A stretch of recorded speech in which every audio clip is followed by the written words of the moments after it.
আলহামদুলিল্লাহ রাব্বিল আলামিন ওয়াসসালাতু ওয়াসসালামু আলা নবিয়িল আমিন ওয়া আলা আলিহি ওয়া সাহবিহি আজমাইন ওয়া বা'দ। আলহামদুলিল্লাহ, আমরা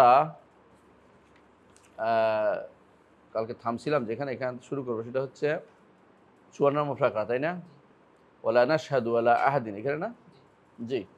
কালকে যে বিষয়টা সর্বশেষ আলোচনা করেছি, বিসমিল্লাহ আলহামদুলিল্লাহ ওয়াসসালাতু ওয়াসসালামু আলা রাসূলিল্লাহ, বাদ। কালকে যে বিষয়টা সর্বশেষ আলোচনা করেছি সেটা হচ্ছে কি? হুম না, আরেকটা দিন বাকি আছে।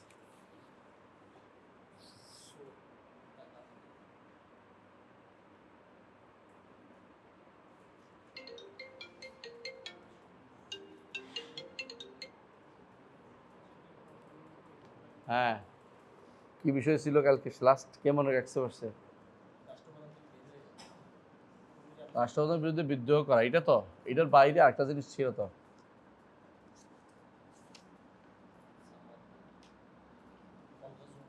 ওয়াকিতালুল লুসুস ওয়াল খাওয়ারিজ জায়েজুন, খাওয়ারিজ এটা বলছে। হ্যাঁ, চোর ডাকাত যাকে আক্রমণ করে তখন কি করবেন? মরে যাবেন না প্রতিরোধ করবেন? প্রতিরোধ করবেন, এইটা আসছে এর পরে। এটা এর সাথে কেন যুক্ত? কারণ ইমামের সাথে যুক্ত। ইমাম কদ্দুর করবে, আপনি কদ্দুর করতে পারবেন। আপনার প্রতিরোধ ক্ষমতা কতটুকু, ইমাম রাষ্ট্রপ্রধানের কতটুকু। ইসলামের সব কিছু সুনির্ধারিত, কোনো কিছু অন্ধকারে নেই। আপনি কতটুকু করতে পারবেন, বা আর রাষ্ট্রপ্রধানের ক্ষমতা কতটুকু। এখানে যেটা বলেছে, একজন মানুষ তার নিজে নফস থেকে, তার মাল থেকে, তার আয়ের থেকে, পরিবার থেকে প্রতিরোধ করতে গিয়ে সে কি যদি মারা যায় তাহলে শাহাদাতের মর্যাদা পাওয়ার সম্ভাবনা আছে। হাদিসে আছে না এটা? এখানে উনি এটাই উল্লেখ করেছেন। আর যদি সে মরে গেছে, সে এমনি গেছে, বেহুদা গেছে, তার মৃত্যু। ডাকাত যদি কোনো অত আক্রমণ করতে আসছে কেউ আপনাকে, আপনি তাকে প্রতিরোধ করতে গিয়ে মারতে চাননি কিন্তু মরে গেছে, তাহলে তার মৃত্যুটা বেহুদা। বুঝে আছে? যত কম খরচ, কত করে তাকে ক্ষতি কম করে তাকে প্রতিরোধ করা যায়, সেটা হচ্ছে শরীয়তের বিধান। আর যেটা করতে পারবে রাষ্ট্রপ্রধানের হাতে, কোনটা এর মধ্যে? হুদুদ কায়েম করা, মানে ওদেরকে ধরে এনে শাস্তি দেয়া, ওরা পালাই গেছে ওদেরকে ধরে আনা, এটা পুরো দায়িত্ব কাদের? রাষ্ট্রপ্রধান। এই কথাটা আমরা বলেছি যে কেউ যে যতটুকু পর্যন্ত তার ধৈর্য ধারণ করে প্রতিরোধ করা যায় অতটুকু প্রতিরোধ করবে, সে সীমা লঙ্ঘন করবে না। সীমা লঙ্ঘন করবে, এটা ছিল গতকালের কথা। এমনকি তাদের মধ্যে কেউ অসুস্থ হয়ে গেলে কি করবে না? আক্রমণ করবে না। বিপদগ্রস্ত হলেও আক্রমণ করবে না। বুঝে আসছে কথাটা? আর আমরা আমাদের দেশে কি করে, সোর মাইরে একদম লম্বা করে ফেলে। সোর হাত কাটার দায়িত্ব তো আমার না, সোর ধরার দায়িত্ব। অনেকে বলে যে পুলিশের হাত দিলে তো ছেড়ে দিবে পুলিশের ব্যাপার, তোমার তো দায়িত্ব না। তারপরে তুমি মেরে ফেলবা? চুরি করে তো মেরে ফেলার ক্ষমতা তোমার নাই। মেরে ফেললে তুমি দায়ী, হত্যার দোষে দোষী। হত্যার দোষে দোষী, কারণ চুরির কারণে তো মেরে ফেলতে শরীয়ত বলে। হাত কাটার দায়িত্ব তোমাকে দেয়নি। তাহলে বোঝা গেল যে রাষ্ট্রপ্রধানের সাথে যেটা বলা হয়েছে, এই যে কোন জায়গায় এরপর রাষ্ট্রপ্রধান, অর্থাৎ আমাকে যদি আমি ধরে দিতে পারি, বিচারের ব্যবস্থা রাষ্ট্রপ্রধান, অথবা যদি এলাকার নিয়ন্ত্রণের দায়িত্ব রাষ্ট্রপ্রধান করবে। আমি করব কি? প্রতিরোধ করার ক্ষেত্রে আমাকে কি করতে হবে? সীমা রক্ষা করতে হবে, যে আমি প্রতিরোধের মধ্যে যাব, যত কম ক্ষতি করে ব্যক্তির আমি নিজেকে প্রতিরোধ করব, অত হচ্ছে আমার শরীয়তের বিধান। আমি কাউকে মেরে ফেলবো না এর জন্য। সে আমাকে আক্রমণ করলে আমি প্রতিরোধ করব, আমি হত্যার জন্য নিয়তে তাকে মারব না। কথা বোঝাচ্ছে কথাটা? এর মধ্যে যদি কিছু মরে যায়, এমনি গেছে। আর যদি ইচ্ছাকৃত আমি মেরে ফেলি তাকে, বিনা কারণ মারতে আসছে বলেই তো মৃত্যুর উপযুক্ত হয়ে যায়নি। মেরে ফেললে এর জন্য দায়ভার বহন করতে হবে। ইচ্ছাকৃত জোর করে মেরে ফেলে, কথা বুঝছেন তো? আর যদি কোনো সে মারতে চায়নি কিন্তু দফর সাইল করতে গিয়ে মারা গেছে, তাহলে কিন্তু এটার জন্য সে কেউ দায়ী না। দফর সাইল মানে আক্রমণকারী প্রতিহত করতে গিয়ে মারা গেছে, ওই লোক মারা গেছে, তাহলে এটা তো প্রতিহত করতে মরবেই। এটা হলো বিধান। হ্যাঁ, তাহলে বোঝা গেল এটা হচ্ছে ওই সময় পর্যন্ত, যেটা বিচারের আগ পর্যন্ত, বিচার যেটা রাষ্ট্রপ্রধান জায়গা পর্যন্ত আমি একটু করতে পারবো। এটা ছিল আমাদের গতকালের দার্স, যেটা আলোচনা করেছি। আজকে আমরা আলোচনা করব ইনশাআল্লাহ যে কারো উপরে জান্নাতি বা জাহান্নামী ঘোষণা দেয়া, সাক্ষ্য দেয়া। কাউকে জাহান্নাতি বা জাহান্নামী সাক্ষ্য দেয়া, কথা বুঝছেন? একটা কাফের জাহান্নামী বলবো, যে কোনো কাফের কি জাহান্নামী, যে কোনো মুশরিক জাহান্নামী, বুঝে আসছে? ব্যক্তি জাহান্নামী বলতে পারবো। কেন ব্যক্তি জাহান্নামী বলতে পারবো না? কারণ সে কি তওবা করছে, মারা গেছে, এটা তো আমি জানি না। সে কি ঈমান নিয়ে মারা গেছে না ঈমান বাদে মারা গেছে, কোনটাই জানি না। জান্নাতীও বলতে পারবো না, জাহান্নামী বলতে পারবো না। তবে আল্লাহ তার রাসূল যেটা বলে দিয়েছে সেটা আলাদা। যেমন আবু লাহাব জাহান্নামী বলতে পারবো, কেন? কোরআন বলছে তাই। কোরআন বলছে তাই। আবু বকর জান্নাতি কেন বলতে পারবো? কোরআন বলছে তাই। কোরআন বলছে তাই, হাদিস বলছে তাই। কিন্তু এর বাইরে জগতে যত মানুষ আছে, কারোর জন্য জান্নাতি বা জাহান্নামী ঘোষণা দিতে পারবো। নারজু বলতে পারবো, আল্লাহ যদি ভালো হয়, আশাবাদী, নারজুল্লাহ শাহাদা, তার জন্য আমরা আল্লাহকে সাক্ষী রাখি, আর তিনি সাক্ষী শহীদ হইতে পারেন, আশা করি, বলতে পারবো। বুঝে আসছে? এই জন্য ভুল থাকলেও ইসলামের জন্য যারা জীবন দেয়, ভুল থাকলেও অর্থাৎ আকীদাগত বিভ্রান্তি নাই, কিন্তু তার মানহাজগত কাজটা সুন্দর হয় নাই, তারপরে ইসলামের জন্য গেছে। ইসলামের জন্য গেছে। ইসলাম কোনটা? আলাই কালেমাতিল্লাহ, কালেমাতুল্লাহ ইলাইহিল্লাহর জন্য মারা গেছে। তো সেই ব্যক্তির জন্য আমরা আশাবাদী থাকবো যে সে জান্নাতে যাবে। শর্ত একটাই, যে জানি যে সে লা ইলাহা ইল্লাল্লাহর জন্য শুধু মারা গেছে, আশাবাদী। এখন কিন্তু যদি আমরা জানি যে লা ইলাহা ইল্লাল্লাহর জন্য মারা যায় নাই, অন্য কোনো কারণে মারা গেছে, তাহলে শহীদ হওয়ার আশাও করতে পারবো না। যে শাহাদতের মর্যাদা যেটা, ওইটা পাব। শাহাদত শহীদ হবে না, কোনো কোনো কাজে শাহাদতের মর্যাদা হয়। এটা কোনটা?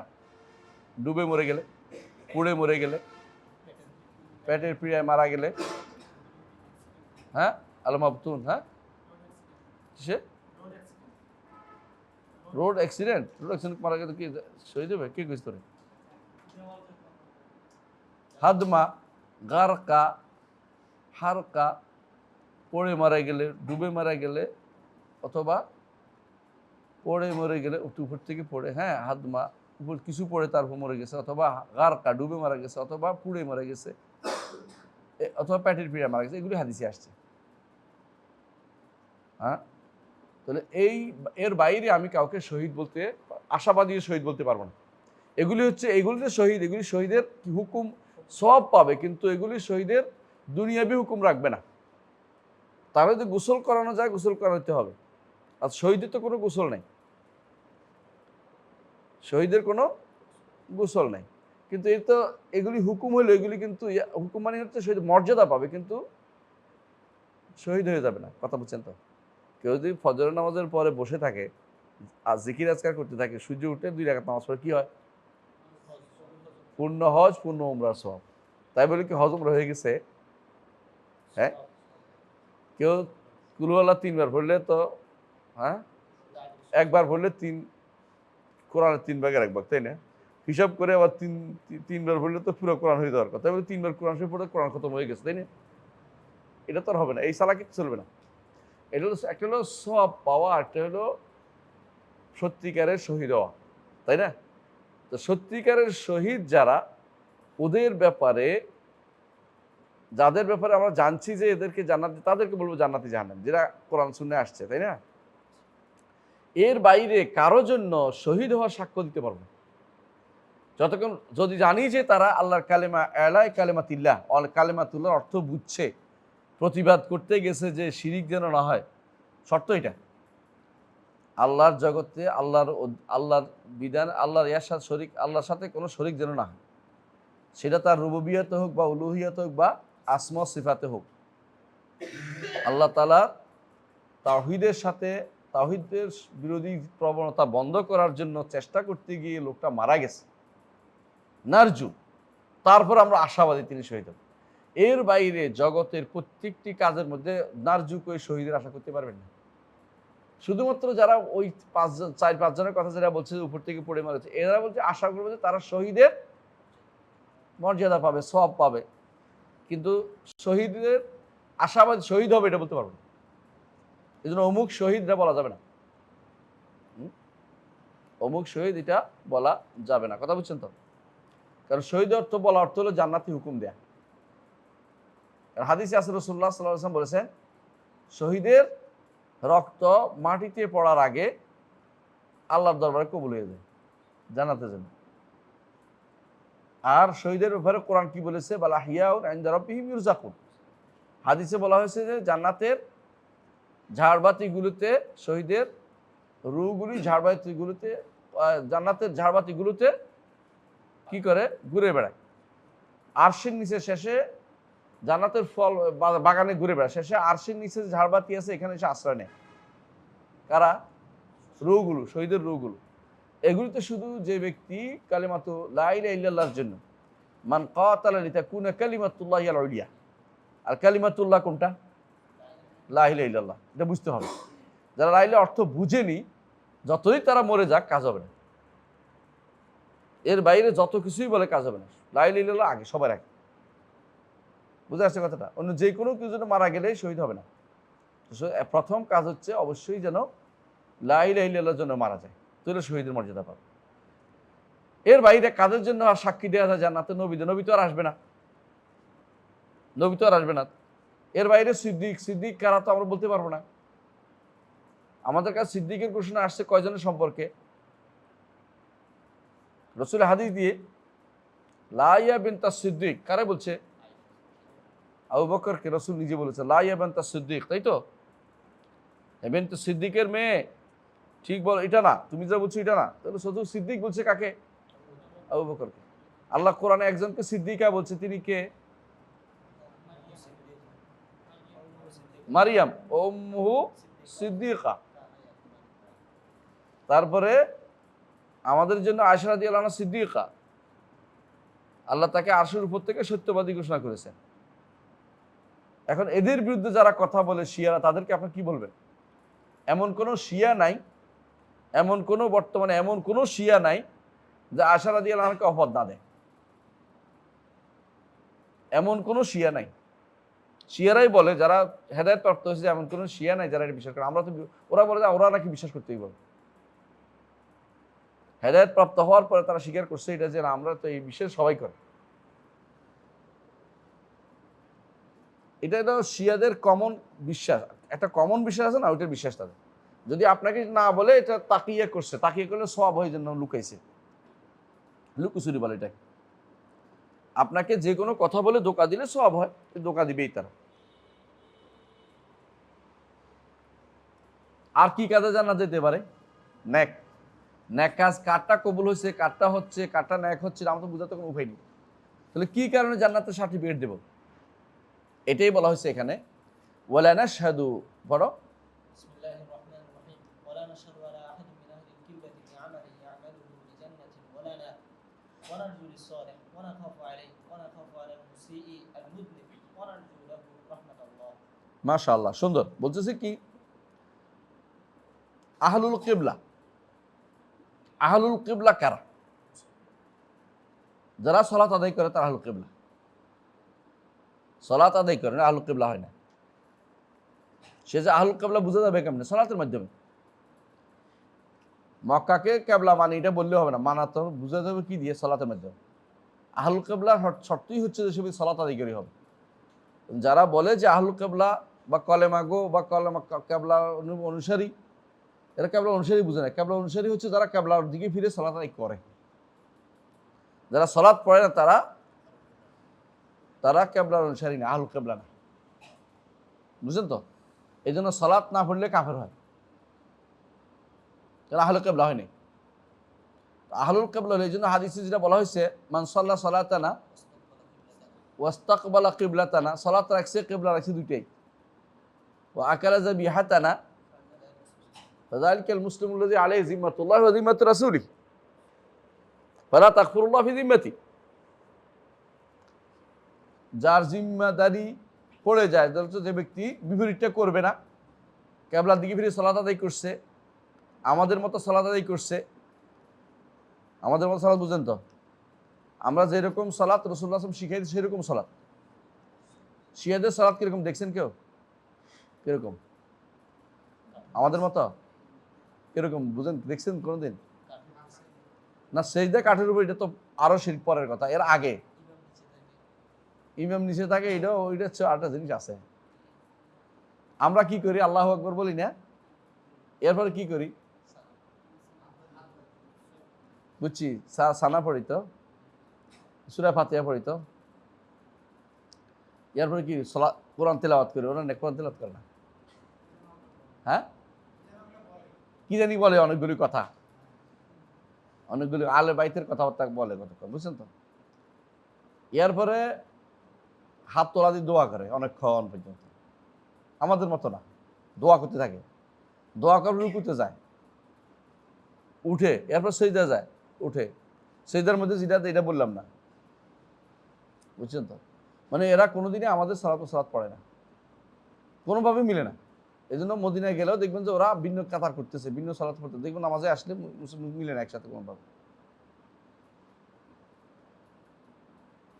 ওরা মাটিতে সেজদা কেন করে না, কি বলতে পারবেন? মাটি অপবিত্র হয়েছে হুসাইনের রক্তে। যেমন ইহুদিরা মনে করে এখন সব অপবিত্র, এদের একই রকমের সিস্টেম চালু হয়েছে ওদের মধ্যে। মানে ভয়ানক যে সমস্ত আকীদা বিশ্বাস আছে, এটা ওদের আজান কি আমাদের আজানের মতো? ওদের একামত, ওদের অজুটা আমাদের মতো না। পা ধোয় না, কোনোদিনই পা ধোয় না, পা ধোয়া নিষেধ ওদের সাথে। পা যদি না ধোয় তার অজু তো হয় না, বুঝেন নাই? তো আমাদের সলাৎ, আমাদের অজুও না, আমাদের কি আজানও না, আমাদের একামতও না, আমাদের সলাতও না, আমাদের জাকাতও না। জাকাত তাদের খুমুস, ইমামকে খুমুস দিলে হইল, 5/1 খুমুস নেয়। আমাদের সওমও না, কারণ তারা সওম কোথায় করে, কখন সওম ভাঙে? তারকা উঠলে, তারকা উঠলে, বুঝছেন। আমাদের হজও না, কারণ ওদের হজ হইল মাথা খোলা রাখবে, কোনো ছাদের নিচে যেতে পারবে না, 12 তারিখে হজ শেষ, 12 তারিখে মিছিল করতে হবে।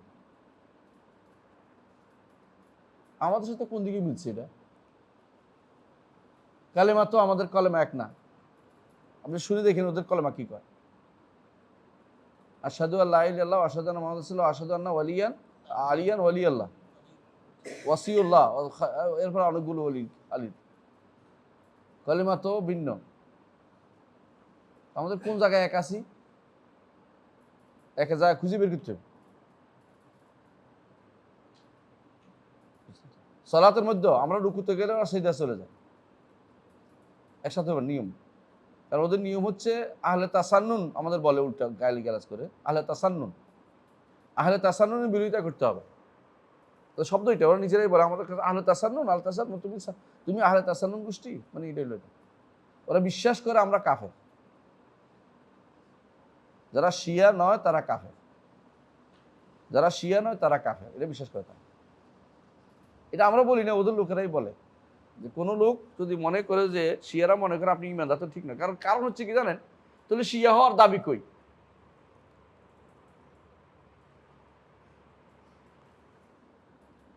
মানে ওদের নিকট হয় আলীকে অলি মানতে হবে, না হলে আলীর শত্রু, মাঝখানে কিছু নেই। যেমন দলীয় লোকেরা কি মনে করে না, যে হয় আমার দল নইলে খারাপ। তোমার দল না হইলেও তো একটা মানুষ ভালো হইতে পারে না, এটার কোনো কথা নেই। হয় আমার দল নয় খারাপ, দুটো একটার মধ্যে তারা চলে। যে কথা বলতে চাচ্ছিলাম, এখন কাউকে জান্নাতি বা জাহান্নামী বলার মাসালা, আমরা কখন জান্নাতি বলতে পারবো বলার তো আমাদেরকে দলিল নেই। যেই পদ্ধতিগুলি আগায় সেগুলি একটাও আমাদের কাছে কোনো কি নেই, প্রমাণ নাই। যেমন নবী তো শেষ হয়ে গেছেন, আর আসবেন না। সিদ্দিকদের কোনো প্রমাণ আমরা বলতে পারবো না, সিদ্দিক কারা। আল্লাহর দিকে সিদ্দিকদের অন্তর্ভুক্ত কাউকে করে দেয়, বিশাল ব্যাপার এটা। আর শহীদের কেউ বলতে পারবে না শহীদ কি জন্য মারা গেছে লোকটা, তার নিয়তের ব্যাপারে আমাদের কোনো জানা নাই। যদি আমরা বাহ্যিকভাবে দেখি যে তিনি কালেমাতুল্লাহর জন্য মারা গেছেন, সেটা কি তাওহীদের জন্য মারা গেছেন, তখন শুধুমাত্র শহীদ হবে। দেশের জন্য, রাষ্ট্রের জন্য, ভাষার জন্য, ক্ষমতার জন্য যদি হয় তাহলে এগুলি কোনোটাই কি না, শহীদ না। ভোটের জন্য, এমপি হওয়ার জন্য এগুলি কোনো শহীদ না। তাহলে আমরা শহীদ হওয়ার জন্য কোনো সোর্স খুঁজে পাচ্ছি না এখানে, বাস্তবতা এটা শহীদ বলার জন্য। জান্নাতি বলার জন্য যেগুলি আছে, জান্নাতি বলার জন্য আর একটা জিনিস যে কি নেককার বান্দা ঈমান আনছে, ঈমান আনলে জান্নাতি একসময় যাবে, এটা বলতে পারবো আমরা। কিন্তু ব্যক্তিগত একজনকে বলতে পারবো না যে তুমি জান্নাতি বা তুমি জাহান্নামী বলার কোনো ক্ষমতা আমাদের নাই। কারণ এটার জন্য দলিল লাগবে। কেমনে বলবো সে কিসের উপর মারা যাবে, তার পরবর্তী কি হবে, শেষ কি হবে, তো কেউ বলতে পারবে না। হয়তো আপনার কাছে মনে হচ্ছে সে ভালো কাজ করতেছে, কিন্তু প্রকৃতপক্ষে ভালো কাজ করে নাই, এমনও তো হইতে পারে। সুতরাং শেষ যা ভালো, যার সব ভালো যায়, ইন্নামাল আমালু বিল খাওয়াতিম। আমরা তো কোনোটাই জানি না তার সম্পর্কে। একজন মানুষকে এই জন্য জান্নাতি বা জাহান্নামী বলা, মরে গেছে ধরেন, এখন আপনার চোখের সামনেই মরে গেল, একবার ভালো কাজ করতে হবে, তারপর আপনি জান্নাতি বলতে পারবেন না। আপনি জানেন না সে আল্লাহর কাছে কি হিসেবে লেখা হয়েছে, কারণ আমরা তো আল্লাহর লেখা অনুসারে চলি, বুঝছেন? আমরা যা করি না কেন আল্লাহ তাআলা যা লিখছেন সেটাই হবে। এই জন্য হাদিসে আছে, রাসূলুল্লাহ সাল্লাল্লাহু আলাইহি ওয়াসাল্লাম কি বলেছেন, একজন মানুষ আমল করতে থাকে, শেষ মুহূর্তে সে আল্লাহ যেটা লিখছেন ওইটা আসবে এবং কুফরি করে মারা যাবে। ঈমানদার কেমনে এর থেকে বাঁচবে? হ্যাঁ, ঈমানদার এই বিপদ থেকে কেমনে বাঁচবে?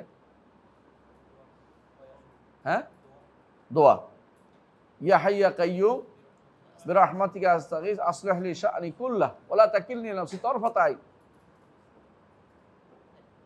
তরফাত আইন, ক্ষণিকের জন্য আমার কাছে, কারণ ওই ক্ষণিকের জন্য হয়তো, ওই ক্ষণিকের মধ্যেই হয়তো আমার কুফরি চলে এসে আমার বিভ্রান্ত করে ফেলতে পারে।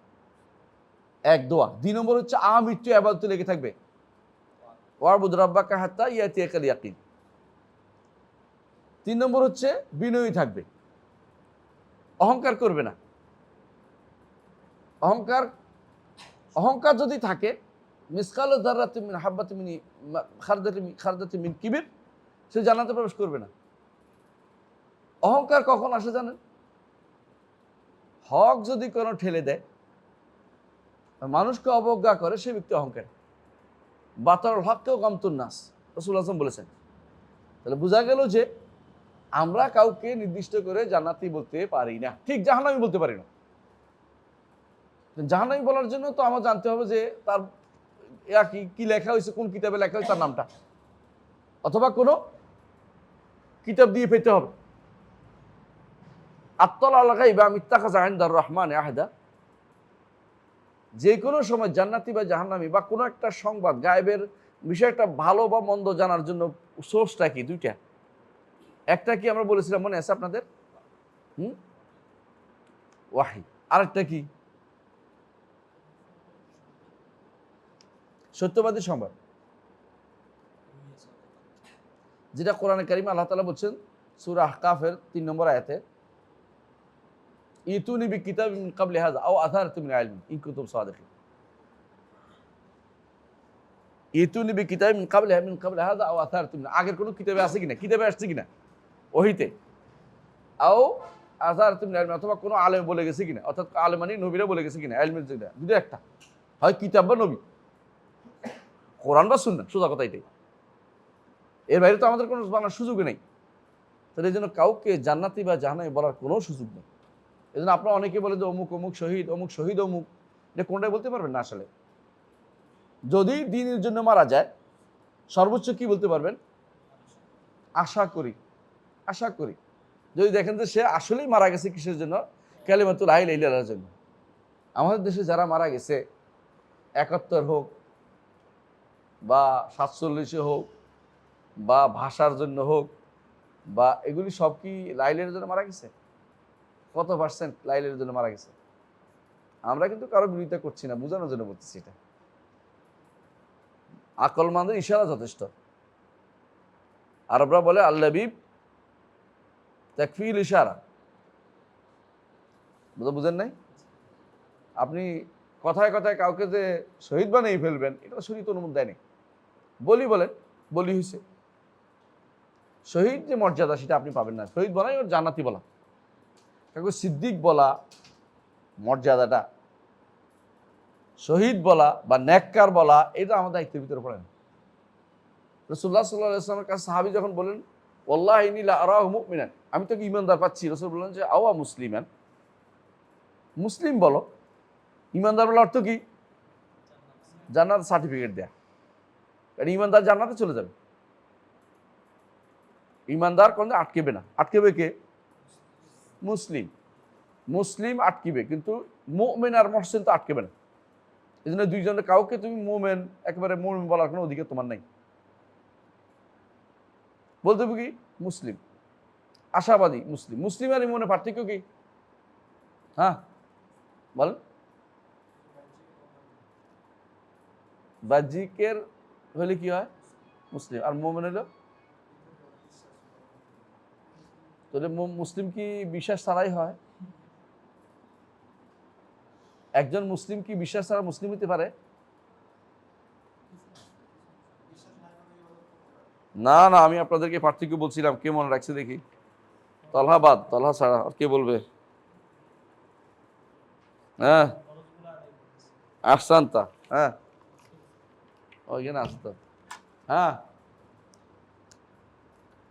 মুসলিম হতে হলেও ইমানের 6টা রোকন লাগবেই। 1 নম্বর কথা, মুসলিম হতে হলেই অল্প বেশ লাগবেই। ইমানের 6টা রোকন আছে না, এগুলিতে কোনো ত্রুটি থাকতে পারবে না মুসলিম হতে হলেই। তার অতিরিক্ত আরকানুল ইসলামের মধ্যে তার ফরায়েজগুলো আছে, কিছু কিছু ত্রুটি হয়, এলো মুসলিম। আর মোমেন হচ্ছে ইমানের রোকনগুলি ঠিক আছে, আর কি ফরজগুলিও ঠিক আছে, পুরোপুরি নষ্ট করে নাই। হ্যাঁ, কিন্তু নফল করে নাই, নফল অতিরিক্ত কাজ করে নাই, ফরজগুলি ঠিক আছে। হে হলো কি মোমেন। আর মুহসিন কে? সে ফরজগুলি ঠিক করছে 6, আর ইমানের গুলি ঠিক আছে 7, 5, 7 প্লাস। মানে ধরেন ইমানের রোকন কয়টা? 6টা প্লাস ইসলামের 5টা, কত হয়েছে? এটা হলো মুমিন। ইমানের রোকন প্লাস, হ্যাঁ 6 প্লাস নফল সমান সমান মুহসিন। ইমানের রোকন প্লাস ইসলামের রোকনে নামমাত্র আছে, এবারে কি মুসলিম।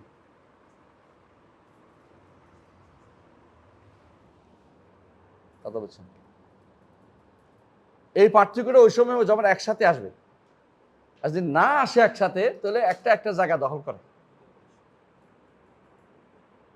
একটা একটা জায়গা দখল করে। এই জন্য কেউ যদি আপনাকে বলে যে আল্লাহ তো বলছে ওয়ালা ফালা তামুতুন্না ইল্লা ওয়া আনতুম মুসলিমুন, এর জবাব কি? কি বলবেন?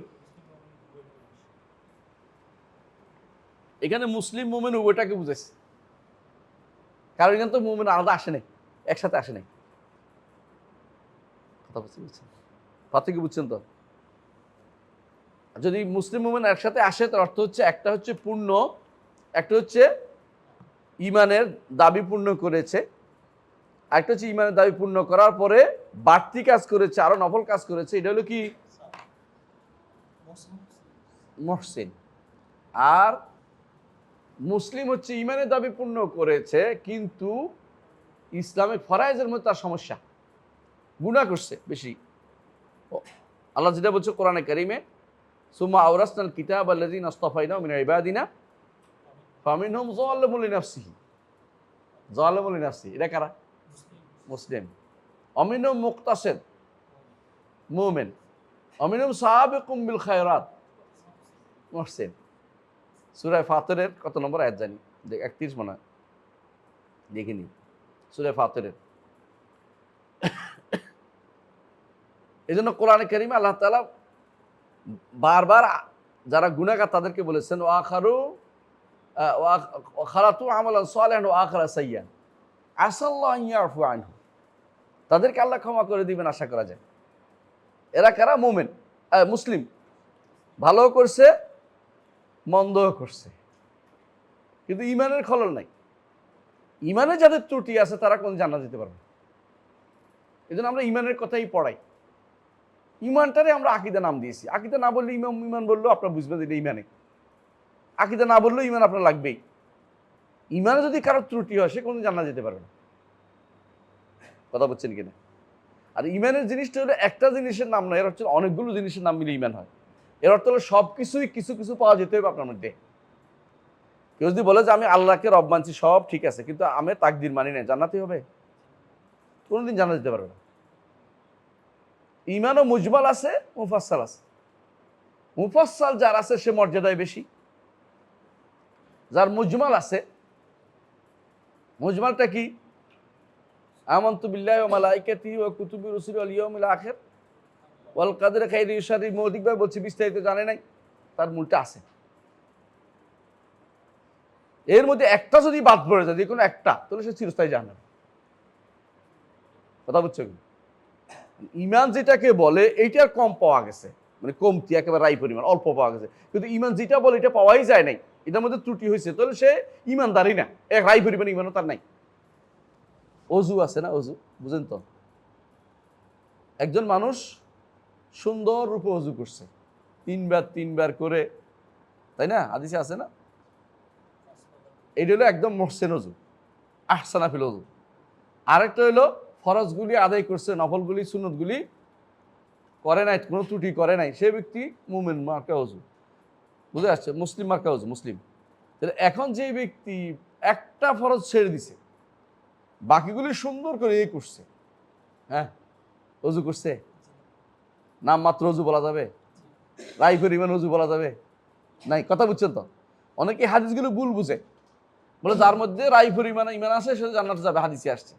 রাই পরিমাণ ইমান তো তখনই হবে যখন ইমানের মধ্যে কোনো খলল না থাকবে। ইমানের মধ্যে খলল থেকে, যেমন অজুর মধ্যে খলল থাকলে অজু হয় না। ইমানের মধ্যে ইমানিয়াতে আরকানগুলির মধ্যে খলল থাকলে আর ইমান হয় না। যেমন অজুর মধ্যে একটা বাদ গেলে অজু হয় না। রাই পরিমাণও নাই তার, বুঝাতে হবে। কথা বুঝছেন? অনেক সময় এটা ভুল বুঝে অনেকে, যে আমি তো হাদিসে আছে রাই পরিমাণ হইলে হইব। রাই পরিমাণ ওই সময় ধরতে পাবো যখন এটা কি, এটা আসল জিনিসটা আছে। যে জিনিসটা নাই, এটা রাই পরিমাণও গ্রহণযোগ্য হবে না। ওইটা মুরজিয়া হওয়ার কোনো সুযোগ নাই, মুরজিয়া হওয়ার কোনো সুযোগ নেই। আমাদের সমস্যা হচ্ছে আমরা একটা দিকে দৌড়াই, অনেক দিক ছেড়ে যাই। এটা বাংলাদেশের মানুষের একটা স্বভাব। দিন না বুঝলেও আবেগ আছে, দিন বুঝি নাই কিন্তু আবেগ আছে। দরকার হলে মিছিল করে ফেলবো, দরকার হলে একটা কি করব, মার্চ করে ফেলবো, মার্চ ফর গাজা করে ফেলবো। ফজর নামাজ পড়লাম কিনা কোনো খবর নাই, আল্লাহর উপর ঈমান আছে কিনা সেটা খবর নাই, মার্চ ফর গাজা করবো, তো জান্নাত যাবো। এত সোজা। আল্লাহ সালাউল্লাহ গালিয়া, সালাতুল্লাহ গালিয়া। জেনে রাখো আল্লাহর পণ্য অত্যন্ত দামি, জান্নাত সবাইকে তিনি দিবেন না যতক্ষণ পর্যন্ত ঈমান আপনার ঈমান না থাকে। ঈমান যেটাকে বলে, ঈমানের কিছু অংশ নিছি কিছু অংশ নেয় না, এটা সম্পর্কে আল্লাহ কি বলেছে কোরআনে কারিমে? উলাইকা হুমুল কাফিরুন হাক্কা। বলছে কিনা? এটা কি বলছে? নুমিনু বিবাদিন ওয়া নাকফুরু বিবাদ। এখন অল্প ঈমান যেটা নুমিনু বিবাদিন, এটা তো ঈমানের অংশই ছিল, এটা গ্রহণযোগ্য হয়েছে। কি বলছে? উলাইকা হুমুল কাফিরুন হাক্কা। কথা বুঝছেন তো? তাহলে এই ঈমানের রোকনগুলি জানা সবচেয়ে বেশি জরুরি। আমাদের মিশন কিন্তু ঈমানের মিশন, আর কোনো মিশন আমরা করি না। এরপরে আপনি দুনিয়া চালান না, আমার আপত্তি নেই, রাষ্ট্র যান, দুনিয়া যান, এটা করো ওটা করো, আপত্তি নেই। ঈমানের মিশনটা আগে করেন। কিন্তু কেউ যদি বলে যে ঈমানের মিশন নিয়ে যে এটার কারণে মানুষের মধ্যে বিভ্রান্তি তৈরি হবে, পার্থক্য হয়ে যাবে, দুর্ভাগ্য তাদের জন্য, আর কিছু বলার নেই আমাদের। এরা আসলেই বুঝে নাই কেন কোনটা দাওয়াত দিতে হবে, দাওয়াতের জায়গাটাই চিনতে পারে নাই। এই জন্য সবার আগে ঈমান, সবার আগে ঈমান। আকীদা বলে রাগ করেন, যে তো আকীদা বললাম না আর কি। সবার আগে আর ঈমানটা হতে হবে সবগুলির মধ্যেই, যেটা শুদ্ধ গ্রহণযোগ্য, ওইটা রাইফের ঈমান হতে হলে সবগুলো থাকতে হইব। যেমন অজুর মধ্যে রাই পরিমাণ অজু থাকতে হলে আর কানগুলি সবগুলি থাকতে হবে, একটা বাদ গেলে কি অজু হইব? তেমনিভাবে ইমান হতে হলো, কারণ আল্লাহ তাআলা কোরআনে কারীমে বলছে ওয়ালা ওমা ইউমিনু আকসারুহুম বিল্লাহি ইল্লা হুম মুশরিকুন। তাদের অনেকে ইমান আনে, তবে শিরিক মিশ্রিত ইমান, এটা গ্রহণ যে ইমান, ওই ইমান তো ইমান না। ওই ইমান রাই পরিমাণ থাকে না, ইমান নষ্ট করে ফেলে, রাই পরিমাণ ইমান থাকে না তার। আলা কুল্লি হাল, জান্নাত এবং জাহান্নামের কাউকে কি করতে পারবো না আমরা? সাক্ষ্য দিতে পারবো না যে অমুক জান্নাতি বা অমুক জাহান্নামী বলার, জান্নাতি জানা বলার সুযোগ নেই। যাদেরকে কোরআন এবং সুন্নাহ বলা শুধু তাদের জন্য। আমরা কি বলবো? নারজুল সালেহ, আশাবাদী যে নেককাররা জান্নাতে যাবে, এটা সালেহ ব্যক্তি না, কোনো ব্যক্তিকে বলতে পারবে না। ব্যক্তি বলবে যে আশাবাদী তুমি জান্নাতে যাবে, আশাবাদী আমরা সবাই জান্নাত, নেককার হলে তুমি জান্নাত যাবে, বুঝছেন তো? যেমন আশাবাদী আমরা বলছি কি, যে ভালো কাজ করছে, আশাবাদী দিয়ে তিনি শাহাদাতের মর্যাদা পাবে, বলি না আমরা? ওয়ানাখাফু আলাইহি, তবে ভয় থাকবে, আশঙ্কা থাকবে, নাও তো হইতে পারে, আমি যা মনে করছি শুদ্ধ নাও তো হইতে পারে। আপনার মনে আছে রাসূলুল্লাহ সাল্লাল্লাহু আলাইহি ওয়াসাল্লামের সাহাবী উম্মুল মুমিনিন একজন বললেন, কি বললেন? ইয়া রাসূলুল্লাহ উসফুর মিন আসাফিরিল জান্নাহ, জান্নাতে একটা পাখি ছোট বাচ্চা মারা গেছে দিকে। রাসূল বললেন তুমি কেমনে জানলে? তুমি কেমনে জানলে? আমি তো জানতে পারিনি এখনো। গায়েবের ভান্ডারে হাত দেওয়ার ক্ষমতা কার আছে? কারো নাই। এমন একটা ইলম যেটা ইলমুল মাফকুদ, ইমাম তাহাবী বলছেন যে ইলমুল মাফকুদ, যে ইলম পাওয়ার কোনো সুযোগ নেই আমার কাছে। ওয়া নাখাফু আলাল মুসিল মুযনিব, ঠিক আমরা এই দিকটা বাড়াবো যে গুনাহগার, তার জন্য ভয় পাবো। ওয়া নারজু মিনাল্লাহি রাহমাত, তবে আল্লাহর কাছে আশাবাদী থাকতে পারবো। বলতে পারি, এটা বলতে পারবো না যে আল্লাহ ওরে আল্লাহ মাফ করবে না, এটা বলা জায়েজ নেই। ওরে আল্লাহ মাফ করবে না, এটা বলা কোনো জায়েজ নেই।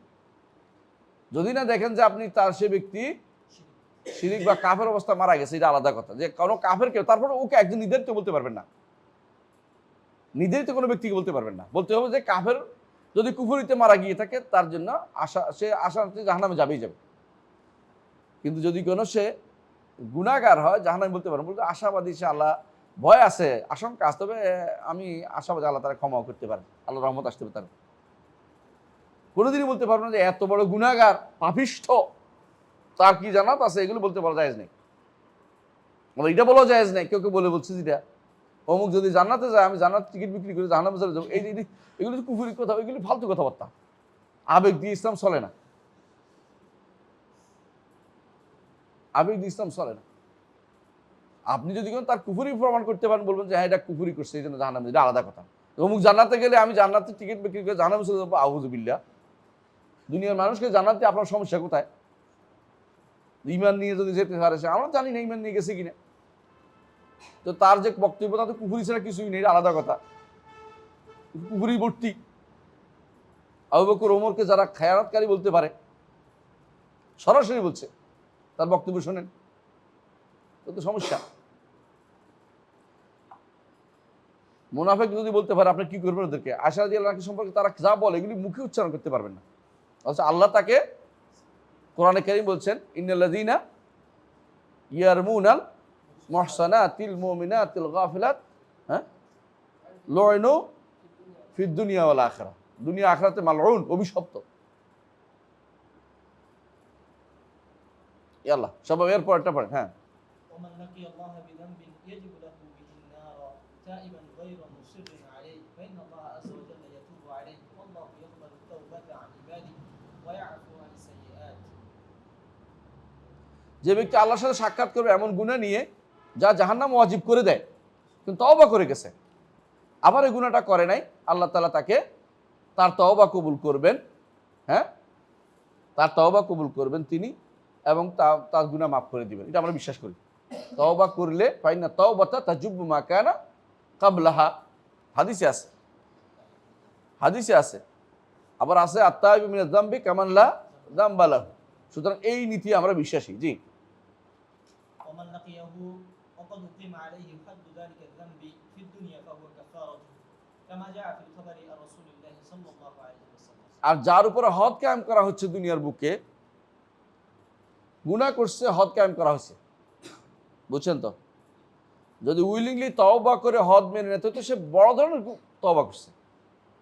রাসূলুল্লাহ সাল্লাল্লাহু আলাইহি ওয়াসাল্লাম তার সম্পর্কে বলছেন, যে ব্যক্তি তওবা করার পরে তারে হদ কায়েম করা পবিত্র করা হয়েছে। কি বলছেন রাসূল? লাকাত তাবা তাওবাতান, এমন তওবা করেছে মদিনার লোকদের ভাগ করে দিলে তো সবাইকে পেয়ে বসতো, তো এত বড় তওবা করছে সে। আর যেই ব্যক্তি যার উপর হদ কায়েম করা হয়েছে শাস্তি হিসাবে, তারও গুনাহ মাফ হবে দুনিয়া, তারা কাফার হবে তার জন্য। তবে সব মাফ হয়ে যাবে তা নয়, কেসাসের বিনিময়ে কেসাস হবে, আল্লাহর হকটা মাফ হবে, বান্দার হকগুলি মাফ হবে, বান্দার হকগুলি দিতে হবে, সব গুনাহ তার মাফ হয়ে যাবে না। বুঝে আসছে কথাটা? জি। ومن لقيه مصرا غير تائب من الذنوب التي قد تستوجب بها العقوبة فأمره إلى الله عز وجل إن شاء عذبه وإن شاء غفر له। আর যে ব্যক্তি আল্লাহর সাথে সাক্ষাৎ করবে এমন অবস্থায় তওবা করে নাই, কিন্তু অনেক গুনাহ যেগুলি তার জাহান্নামে যাওয়ার ওয়াজিব করে দেয়, এমন গুনাহ কিন্তু জাহান্নামে যাওয়া ওয়াজিব করে থাকা নয়, খুলুদ না, কুফর শিরক এবং কুফর নিফাক না, তাহলে তার বিষয়টা আল্লাহর উপর ছেড়ে দেন। আল্লাহ চাইলে তার কোনো কারণে আল্লাহ তাকে শাস্তি দিবেন, কোনো আল্লাহ তাকে ক্ষমা করে দেবেন। আপনি বলেন না যে জাহান্নামে যাবেই যাবে, এই কথা বলবেন না, বা জাহান্নামে থাকতে হবে এটা বলেন না। বলবেন কি জাহান্নামে যাওয়ার জন্য সে উপযুক্ত। জাহান্নামে যাওয়ার কথা ওয়াইদ আসে, ধমকি আসছে, এরা তো জাহান্নামে যাওয়ার কথা হাদিসে আসছে। হাদিসে আসছে কুল্লুহুম ফিন্নার, এরা সব জাহান্নামে যাবে। কিন্তু জাহান্নামে চিরস্থায়ী হয়ে বলছে, এই কথা মনে রাখতে হবে। হাদিসে আসছে এটা বলবেন। আপনি বলেন না যে জাহান্নামে, তুই তো জাহান্নামে ছাড়া উপায় নেই, এটা বলবেন না। আল্লাহ তো তারা ক্ষমা করে, আপনি কেমন ক্ষমা, কোনো কারণে ক্ষমা করে দিতে পারেন আপনি আপনারা জানেন না। হাদিসে আসে না এক ব্যক্তি আল্লাহ তারা ক্ষমা করবে না বলছে, রাসূল কি বলছেন? আল্লাহ তাআলা বললেন যে মানজাল্লাযী ইয়াতাআল্লা আলাইহি, এমন কোন বেটা আমার লাগে আল্লাহগিরি করতে আসো, আমার উপর শপথ করে কে এটা, আমি তাকে মাফ করে দিলাম, তোমারও জাহান্নামে দিলাম। এজন্য আল্লাহ কাউকে ক্ষমা করবে না এটা বলবেন না। হ্যাঁ, এটা বলবেন যে ব্যক্তি শিরিক করবে আল্লাহ তাকে ক্ষমা করে যাবেন, ক্ষমা করবে না। শিরিক করে তওবা না করে মারা গেলে আল্লাহ তাকে ক্ষমা করবে না। কুফর করে, বড় কুফরি করে তওবা না করে মারা গেলে, তওবা না করে মারা গেলে আল্লাহ তাকে ক্ষমা করবেন না। নেফাকি করে তওবা না করে মারা গেলে আল্লাহ তাকে ক্ষমা করবে না, এটা বলবেন। কিন্তু ব্যক্তিকে নির্ধারণ করে তার কুফরির ব্যাপারে শিওর না হয়ে যদি এইভাবে না বলে, এইভাবে যদি বলেন যে হ্যাঁ, এই যদি কোনো কুফরি অবস্থা মারা যায় জাহান্নাম চিরস্থায়ী, জাহান্নাম বেরোতে পারবে না, এটা বলবেন। আপনার বাবা যদি শিরিক করে, কবর পূজারি, মাজার পূজারি, কি বলবেন? যদি এই অবস্থায় মারা যান আপনি, আমি তার আপনার জানাজা পড়তে পারবো না, দোয়া করতে পারবো না। আর আপনি এই অবস্থায় মারা না যান, তওবা করে মারা যান, আল্লাহ ছেড়ে দিল। বুঝে আসছে কথা? আল্লাহ তাকে ক্ষমা করবেন আপনাকে। যদি কোনো সেইভাবে মারা যায় কুফরি শিরক অবস্থায়, তাহলে তার জন্য আপনি ক্ষমা চাইতে পারবেন না, আল্লাহর কাছে ক্ষমা চাইতে পারবেন না। হ্যাঁ, এরপরে ومن لقيه من كافر عذبه আল্লাহ মিয়ার ফেলো। আর যদি কাফের অবস্থায় মারা যায় সে ব্যক্তি কি হবে? আল্লাহ তাকে শাস্তি দিবেন, তাকে আল্লাহ কখনো ক্ষমা করবেন না। হ্যাঁ, والرجم حق على من زنى وقد এর দূর পর্যন্ত আলাদা একটা মাসালা। নতুন আরেকটা জিনিস আসছে, এগুলি হচ্ছে যে একটা সময় আসবে মানুষ কি করবে, কোন কোন জিনিসটাকে ইয়া মনে করবে, এই আল্লাহর কোনো বিধিবিধানকে তারা অবজ্ঞা করে মনে করবে এটা জরুরি না। বুঝলেন তো? এখন যেমন পাথর মেরে হত্যা করার বিষয়টা বর্তমানে বলে দেখেন না, কেউ এটা করতে রাজি হবে না। খুদ ইসলামিক যারা বলে নিজেদেরকে, তারাও এটা করতে রাজি হবে না, বলে না আমার করা যাবে না। তো এই জন্য আল্লাহর বিধিবিধানগুলোকে কেউ, হুদুদুল্লাহ, এটা কিন্তু বিশাল জিনিস। কারো রক্তচক্ষুর কারণে তিরস্কারকারী তিরস্কারকে কোনো ভয় করে না। এরা যারা আছে এদের বিষয়টা তুলে ধরছে যে কেউ হয়তো হইতে পারে অদূর ভবিষ্যতে কেউ এরকম আল্লাহর শরীয়তকে অস্বীকার করে, আল্লাহর বিধিবিধানকে হুদুদকে অস্বীকার করে বসবে। এই জন্য বলছেন যে এটা অস্বীকার করা যাবে না। আরেকটা কারণ এটা বলছে, সেটা হচ্ছে কোরআনে কারীমে রাজমের কথা এখন নাই। এই জন্য এখন দেখেন বিশাল একটা জনগোষ্ঠী মুসলিম দাবি করে নিজেদেরকে, তারা রজম মানে না, তো কোরআনে নাই। এখনো আছে, তারা হাদিস মানে না। এই জন্য এটাকে স্পেশাল উল্লেখ করা হয়েছে। কেন? এটা মানহাজি জিনিস। আহলে সুন্নাত ওয়াল জামাত হইতে হলে আপনি রজম মানতে হবে। রজব মানে না, বুঝেন তো? বাংলাদেশে রজব মানে একটা বিশাল গোষ্ঠী আছে, হাদিস অস্বীকার করে মোটেই মানে না। আর পাশ্চাত্যবিদদের যারা কাছে পড়ালেখা করছে তারাও মানে না। হ্যাঁ, ওরিয়েন্টালিস্টদের ছাত্ররা কেউ মানে না। আমাদের বিশ্ববিদ্যালয় সারা ঢাকা বিশ্ববিদ্যালয়ের বড় বড় অফিসার ইয়ারা ইসলামিক হিস্ট্রি টিচাররা এগুলো মানে না। রজমকে তারা কোনোভাবে মানতে রাজি নেই। শিয়ারা মানে না। কেন মানে ওরা বলেন? কোরআনে নাই, আর হাদিস তারা মানেই না। অথচ এইটা সাব্যস্ত হাদিস, রাসূল সাল্লাল্লাহু আলাইহি ওয়াসাল্লাম নিজে রজম করেছেন, এবং এটা হুকুম মানসুখ না, শুধুমাত্র তেলাওয়াত মানসুখ। আশ-শাইখু ওয়াশ-শাইখাতু ইযা জানায়া ফারজিমুহুমা আলবাত্তা কাতআন। এইটা পড়েছে, আমরা পড়েছি যে ওমর রাদিয়াল্লাহু বলছেন যে অদূর ভবিষ্যতে এমন হতে পারে। উনি তো দূরদর্শী ওমর না, মুহাদ্দিস। এজন্য তিনি বলেছেন, মুহাদ্দিস হিসেবে তিনি বলেছেন যে অদূর ভবিষ্যতে এমন কেউ আসতে পারে, রজম অস্বীকার করবে তোমাদের মধ্যে কেউ। আমরা রাসূলের সাথে রজম করেছি, রজম করে মানুষ হত্যা করেছি। রজম অস্বীকার করলে ঈমান থাকবে না এবং কাফের হয়ে যাবে। আর রজম অস্বীকার করা হচ্ছে মানহাজি ত্রুটি। এটা হচ্ছে যে ব্যক্তি আল্লাহর বিধিবিধানকে যারা এইভাবে বিভিন্নভাবে দিয়ে অজুহাত তুলে বাদ দিবে, তারাও মানহাজ বিরোধী। কথা বুঝছেন কিনা? চোরের হাত কাটা যাবে না এখন, এই কথা বলার দরকার নাই। চোরের হাত কাটা হবে এটা বলবেন। কখন কাটবে না এটা বিচারক সিদ্ধান্ত নিবে, রাষ্ট্রপ্রধান হওয়ার পরে সিদ্ধান্ত নিবে যে এই বছর কি আছে, মানে দুর্ভিক্ষ চলছে, মানুষ খাইতে পায় নাই, সেই জন্য তাদেরকে ছাড় দেওয়া হলো। বর্তমানে মানুষের অভাব নাই, মানুষের স্বভাব নষ্ট। রাসূলের যুগে মানুষ দিনের পর দিন 2 মাস খাবার পেতেন না, এই জন্য হয়তো কেউ চুরি করত। কিন্তু এখন মানুষের খাবার নয়, শুধু অনেক জিনিস মানুষ ফেলে দেয়। এত অভাব আমাদের কোনো দেশে নাই, পৃথিবীর কোনো দেশে নেই। হ্যাঁ আছে একটা দেশ, সোমালিয়া বা বিভিন্ন দেশ যেগুলি বলা হচ্ছে, হ্যাঁ বুরুন্ডি, এগুলিতে, কারণ এগুলিতে ভালো ব্যবহার না, মানুষ এগুলিতে ইচ্ছাকৃত ইউরোপিয়ানরা এগুলিকে কি করে রাখছে, দুর্বল করে রাখছে। আফ্রিকা হচ্ছে দুর্বল করে রাখছে, এখানে অনেক সম্পদ আছে। আমাকে একজন বলেছে, যিনি ওখানে চাকরি করেছেন, উইং কমান্ডার ছিলেন, উনি বলছেন যে কঙ্গো বা বিভিন্ন এই সমস্ত রাষ্ট্র ওরা সমস্ত জিনিস চুরি করে নিয়ে যায়, ইউরোপিয়ানরা সব মাটির নিচের সম্পদগুলো, বিভিন্ন রকমের পাথর আছে, বিভিন্ন ইউরেনিয়াম আছে, এটা আছে ওইটা আছে, সবগুলি নিয়ে উঠে নিয়ে যায়, আর এদের গরিব করে রাখে একটা সামান্য টাকা, যাতে কোনো রকম চলতে পারে। বেশি হলে তো খবর চালাক হয়ে যাবে, যেন বুঝতে না পারে যেন। এই জন্য আপনি অগ্রিম বলবেন না যে আমরা গেলে হাত কাটবো না, এই জাতীয় কথা বলা জায়েজ নেই। আমরা আল্লাহর বিধান প্রতিষ্ঠা করি, চাই আপনার বিধান নিজের আপনার করেন, এটা আল্লাহর বিধানটা বলতে হবে যে হাত কাটা আল্লাহর বিধান। চুরি করলে পাথর মেরে মারা আল্লাহর বিধান, বিবাহিত ব্যভিচারী হলে, অবিবাহিত হলে 100 বেত এবং 1 বছরের জেল, এইটা বলতে হবে আপনাকে। আপনি এখানে যদি বলেন যে আমরা গেলে এগুলি করবো না, এগুলি তো এই সময় সেই সময়, আগে থেকে আপনি হেরে গেছেন, আপনি আল্লাহর হুদুদ নিয়ে ছাড় দিচ্ছেন। এই জন্য ইমাম আহমদ ইবনে হাম্বল এটা উল্লেখ করেছেন যে রাজমু হাক্কুম আলা মান জানা ওয়াকাদ উহসিনা, উহসিনা মানে বিবাহিত, যখন সে নিজে স্বীকৃতি দিবে, আও কামাত আলাইহি বাইয়িনা, অথবা তার উপর প্রমাণ প্রতিষ্ঠিত হয়েছে। কিভাবে? 4 জনে দোয়াতে কলমে দেখছে, 4 জনে দোয়াতে কলমে দেখছে। দোয়াতে কলম বুঝেন তো? বুঝছেন তো? সরাসরি দেখছে। জি,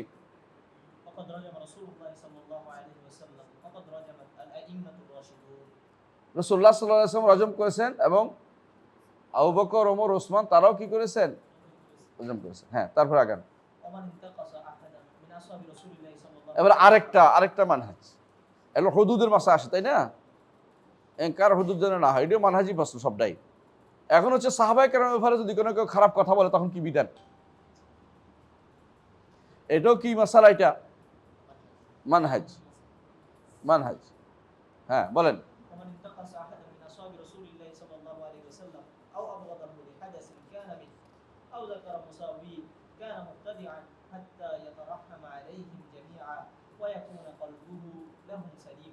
যে ব্যক্তি সাহাবায়ে কেরামের যে কোনো একজনকে, মুআবিয়া রাদিয়াল্লাহু আনহু হোক, আমর ইবনে আস রাদিয়াল্লাহু আনহু হোক, মুগীরা ইবনে শুবা রাদিয়াল্লাহু আনহু হোক, এই 3 জনকে সবচেয়ে বেশি আক্রমণ করা হয়। এই জন্য বললাম, এই 3 জনকে আক্রমণ কারা করে?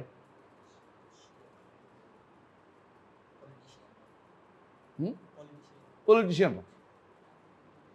একদম ঠিক বলছে, মানে পলিটিক করে যারা, তথাকথিত পলিটিশিয়ান দিয়ে, এটা প্রাচ্যবিদদের সন্তান যারা, ঐতিহাসিকরা, ইতিহাসবিদ নাম দিয়ে এটা করে, ইতিহাস আলোচনা করতে যেটা করে। এর বাইরে সাহাবায়ে কেরামকে পুরো প্রায় সবাইরই কি যারা নকশ করে এরা কারা? শিয়ারা, খারেজিরা। কিন্তু একজনকে করে বিশেষ করে, এটা হলো মুআবিয়া রাদিয়াল্লাহু আনহু এবং আমর ইবনে আস এবং মুগিরা ইবনে শুবা। এই তিনজনকে যত পারে তত মানুষে কি করে অপমানজনক কথাবার্তা বলে। কি জন্য? রাজত্ব কেন হইল? রাজত্ব কেন করলো?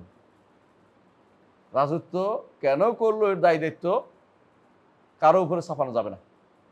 আল্লাহ এটাই মঞ্জুর করছেন, রাসূলুল্লাহ সাল্লাল্লাহু আলাইহি ওয়াসাল্লাম বলে দিয়েছেন আগেই, আমার পরে 30 বছর কি হবে? খেলাফত। তারপর কি হবে? মুলুক হবে, রাজা হবে। রাসূল বলছেন এটা। রাসূল যদি কোনো এটা দরকার হতো যে তোমরা রাজা হলে তোমরা কিন্তু লাঠি সোটা নিয়ে নামের বলে দিতেন, বলেন নাই। লাঠি সোটা নিয়ে নামতে বলেন নাই। তাহলে বোঝা গেল যে এটা হবে, আমার উম্মত মুসলিমা এটার উপর ছিল। তখন কি হবে এটা রাসূল বলছেন যে মানতে বলছে, আতা আনুগত্য করো। সুতরাং এটার বিরুদ্ধে কথা বলাটা বৈধতা নেই। কোনো সাহাবায়ে কেরামের কারো বিরুদ্ধে কথা বলার বৈধতা নেই। এই জন্য বলছে যে কেউ যদি কোনো সাহাবায়ে কেরামের অপমানজনক কথা বলে, আও আবগাদাহু লিহাদাসিন কানা মিনহু, কোনো সাহাবীর কোনো একটা ঘটনার অনুসরণ করে তাকে হিংসা করে, তার বিরুদ্ধে বিদ্বেষ পোষণ করছে, বুঝেন তো? করে না এটা? পলিটিশিয়ানরা করে। তারপরে অথবা তার কোনো দোষ ত্রুটে হাসাহাসি করলো, দোষ ত্রুটে ধরলো, তুলে ধরা জায়েজ নাই তো। সাহাবায়ে কেরাম আগে কি করছে এটা তুলে ধরা জায়েজ নাই, বা পরে কি করছে কোনো দোষ জায়েজ নাই। অথচ আমি আশ্চর্য হয়েছি, অনেকেই মুআবিয়া রাদিয়াল্লাহু আনহু সম্পর্কে কি বলে জানেন? তো তিনি তো না পাইতে ইসলাম গ্রহণ করছেন। আমার চোখের সামনে একজন বলছে, তিনি তো আগে ছিলেন উকি দিতে, ধরা খাইছেন, এই জাতীয় কথাবার্তা বলে। আবু সুফিয়ান রাদিয়াল্লাহু আনহু সম্পর্কে যে কথাবার্তা বলে আমি নিজের কানে শুনছি। আমি বললাম যে আস্তাগফিরুল্লাহ পড়েন, আপনি আল্লাহর কাছে তওবা করেন। কেন? আমি নিজেরা জানি, ইতিহাসে পড়ছি। উনি গায়ের জোরে কথা এটা বলবে এবং এরপরে বললো যে আপনার এজিদি। আমি বলে এজিদি, উনি হুসাইনি। মানে এটা হলো, এই বাঘটা তো শয়তানের বাঘ, শয়তান এই বাঘ করছে বসে বসে। আপনাকে এই আকীদা আসতে হবে, আহমদ ইবনে হাম্বলকে এজিদি বলবেন? কারো একটা খারাপই উল্লেখ করা যাবে না, কোনো সাহাবীর একটা খারাপই উল্লেখ করা যাবে না। যেটা হাদিসে আসছে যে ওই লোকের পাথর মেরে মারা হয়েছে এই কারণে, ওইটা শুধু বলতে পারবেন। এর বাইরে হায় রে কেমনে এটা করলো রে, এই জাতীয় রসাইয়া অপমানজনক কথা বলা একটা হারাম কাজ, এটা আলোচনা হয়েছে। যেটা আসছে ওটুকু বলতে পারবেন। একটু কেন বলবেন? এটা মাসালার জন্য আসছে। এটা না হলে আমরা জানতাম না যে রজম করা হয়। এক সাহাবীর হাত কাটা হয়েছে আমরা জানতাম না। ফাতেমা বিনতে কাইস না, কাইস, তার হাত কাটা হয়েছে, সাহাবিয়া মহিলা। এখন তো আমরা বলবো যে হে সৌরা ছিল, হে এই জাতীয় কথা বলা কুফরি করা, নাউজুবিল্লাহ। কথা তো বলা যাবে না এগুলো নিয়ে।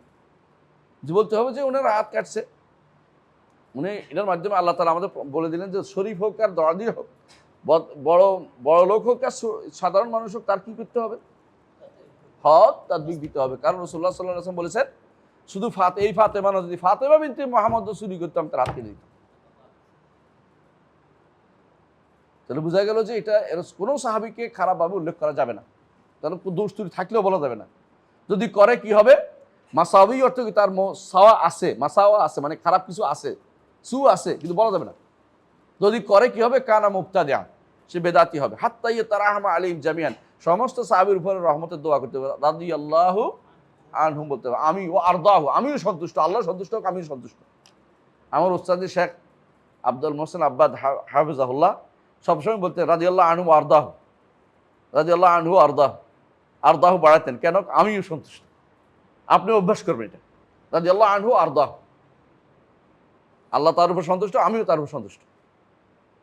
কারণ এটা হলো আপনি যে তাদের উপর সন্তুষ্ট, এই যে বেদাত না হওয়ার জন্য প্রমাণ। ওয়ায়াকুনু কলবাহু লাহুম সালিমান, সাহাবায়ে কেরামের অন্তরটা পরিচ্ছন্ন রাখতে হবে। এইটা করতে পারেন কিনা দেখেন, নাহলে আপনি কোনোদিন হেদায়েতের পথ পাবেন না, সারা জীবন আপনি বিভ্রান্তি থাকবে। যে কেউ সাহাবায়ে কেরাম কোনো সাহাবীর আলোচনা করা, বলবেন এটা বন্ধ করে, দয়া করে বন্ধ করে, আপনাদের দায়িত্ব, বলো এটা বন্ধ করে, এটা আলোচনা করবে না, বলো এটা ইতিহাসে বসে, বলে ইতিহাসের প্রতি ইতিহাস গেছে, আপনার পড়ার দরকার নেই, আলোচনার দরকার নেই। এটা ইতিহাসের গতি এখানে থেমে যাবে, থামাই দিবেন, বলে ইতিহাস আলোচনা এখানে করা যাবে না। ইতিহাস আলোচনা করলেই একটা পক্ষ নিতে বাধ্য হবেন আপনি, একটা পক্ষ এসেই যাবে অলরেডি, এই পক্ষ না এই পক্ষ, বুঝছেন তো? খেলা যারা দেখে নিরপেক্ষ থাকতে পারে? খেলা দেখে নিরপেক্ষ থাকে? মনের অজান্তে ইস গোলটা দিতে পারলো না, এই যে আপনি কথাটা বলছেন এটা কোন দিকে গেছে, পক্ষপাতে চলে গেছে। এমনকি যারা রেফারি করে ওরাও কিন্তু মনে অজান্তে এক পক্ষে চলে যায়। এই জন্য দুইজন রাখে কোনো কোনো সময়, আবার জিজ্ঞাসা করে, আবার এটা ভালো করে দেখে, হ্যাঁ ঠিক উল্টাপাল্টা করছে কি কেউ। এমনকি মাঝে মাঝে দেখি যারা রেসলিং করে এরা ওই যারা আছে কি জানি পরিচালক আছে না, ওইটা কি করে পক্ষপাতিত্ব করে। তো ওই যে বেটা রেসলার বুঝতে পারলে একটা বড় একটা মারলে এটা মরে যেতে লাগে, আমি বলি এটা মরবে এখন। আগে তো দেখছিলাম, বহুত আগে দেখছিলাম, এখন তো দেখি সময় পাই না কোনোদিনই। যখন ছাত্র জীবনের আগে তখন দেখতাম যে রেসলিং হলে উল্টা পাল্টা করলে কি করতে হয়, এটা এমন ধরে মারতে যে ওইটা আপনি শেষ। কিন্তু মোটা মানুষ তো, মানুষ নিরপেক্ষ বলা যায়, নিরপেক্ষ বিচার প্রেয়ার জিনিস। তার মানুষ প্রভাবিত হয় অনেক কিছুতেই। হ্যাঁ, নিরপেক্ষ আছে, নিরপেক্ষ আছে পাগল। তো পাগলও ও নিজেরটা বুঝে অনেক সময় দেখা যায়। এরপরে পয়েন্ট নিফাকু, والنفاق هو الكفر أن يكفر بالله ويعبد غيره ويظهر الإسلام في العلانية مثل المنافقين الذين كانوا على عهد رسول الله صلى الله عليه وسلم. নিফাক হচ্ছে কুফর। নিফাক উনি বড়টার কথা বলতেছেন, নিফাক আসগারের কথা বলেন নাই। নিফাক আকবর বড়টা কি? আল কুফা ইয়াকফুরা বিল্লাহি ওয়া ইয়াবুদা গায়রা, আল্লাহর সাথে কুফরি করে ইবাদত করে। ওয়া ইয়াজহারুল ইসলাম ফিল আলানিয়া, এবং প্রকাশ্যে ইসলামের প্রচার করে।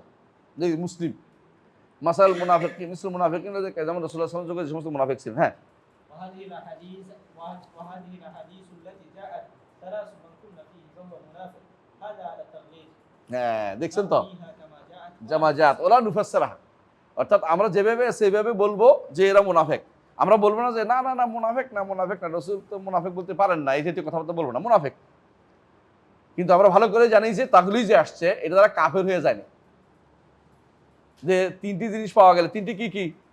ইজা হাদাসা কাযাবা, ওই যে ওয়াদা আখলু, ওই যে তুমি না খানা, আবার আরো দুটি আছে, পাঁচটা অন্য হাদিসে। এগুলি বলতে হবে, হ্যাঁ এগুলি করলে কি হয়, মুনাফিক হয়ে যায়। কিন্তু এই মুনাফিকও তারা কাফের মনে করেন না। আবার মুনাফিক শব্দ ব্যবহার করে রাসূল ব্যবহার করতে এই জন্য, আবার একবার হালকা করে দিয়ে না না না মুনাফিক কি আর হয় নাকি, এইটা এমনি এমনি, এটা কিছু না, সাধারণ, আচ্ছা একটু খারাপ আর কি, এটা বলা যাবে না, মুনাফিক করছে রাসূল। এই হচ্ছে নিয়ম। না নুফাসসির অর্থ যে ঘুরে এগারে এটাকে হালকাও করে দিয়ে না, ঘুরে এগারে এটাকে কাফের বানাই ফেলেন না, পুরো যেমনি আছে এমনি রাখেন, এটা না নুফাসসির। ওয়াহিদের ব্যাপারে এটাই নীতি, ধমকির ব্যাপারে এটাই নীতি। কোনো ধমকিকে আপনি হালকা করে দিবেন না, কোনো ধমকিকে বাড়াইতে বাড়াইতে এটাকে কাফের বানাই ফেলবেন না। অনেক জায়গাতে আমরা কি করি, ওইটাকে হালকা করে ফেলি, এটা ঠিক না। যেভাবে আসছে এটা বলতে হবে আপনাকে। হ্যাঁ, আর একটা হাদিস, وقوله ولا ترجعوا بعدي كفارا লা ضلالا তারজিউ বা'দি কুফারান, ضلالا يضرب بعضكم رقاب بعض. হ্যাঁ আমার পরে তোমরা কাফের হয়ে যায় না, পথভ্রষ্ট হয়ে একে অপরের হত্যা করলে, গর্দান উড়িয়ে দিলে কি কাফের হয়ে যায়? মানে সেই কাফের না, এটা কি বলা হবে? অবশ্যই কাফের, কিন্তু এটা ছোট কুফর। আল্লাহ তাগলিজ আসছে, এটাও কি ধমক দেওয়ার জন্য, ভয়াবহতা বোঝানোর জন্য এটা উল্লেখ করা হয়েছে। এরপর একটা, إذا التقى المسلمان بسيفيهما فالقاتل والمقتول في النار. যখন দুই মুসলিম তার তরবারি নিয়ে এগিয়ে যাবে, হত্যাকারী এবং হত্যাকৃত উভয় জাহান্নামে যাবে। হাদিসে আছে না? এটাকে হালকা করে দিয়েন না, হ্যাঁ জাহান্নামে যাবে, হ্যাঁ রসুল বলছে।